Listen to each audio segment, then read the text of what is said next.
I've mentioned Google Maps engine in several tasks lately, so I thought it'd be beneficial to do a quick tutorial about what it is.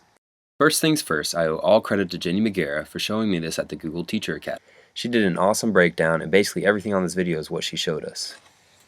Once you open a map, you can type in a location. But what separates this from a normal Google map is the extra features. You can add a location to the map and also change the color and style of the location bubble.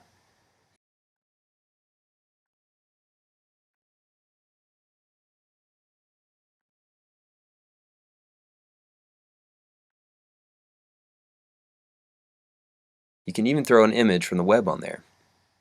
Another great feature is the fact that you can embed a link on the location. This is helpful if you want to direct students to a helpful source while they're on the map. In addition to a simple link, you can also embed a picture or YouTube video. Just insert a link and let the engine do the work.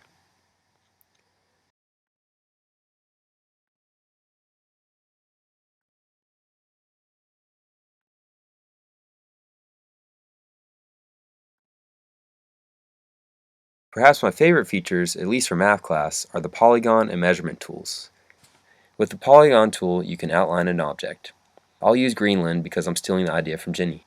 After it is outlined, it'll show you the area and perimeter of the object.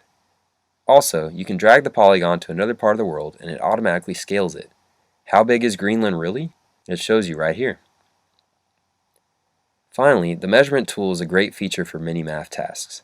I'm currently using it for my Kirby Lane Part 2 task. You can drag the tool to the locations you want, and it tells you how far the distance is. This is great for letting students explore without having to give them all the information up front. They can decide which path is best and base their conclusions on the information they gather. I'm sure I'm missing a lot of great applications, but this is a quick overview to get started with Google Maps engines.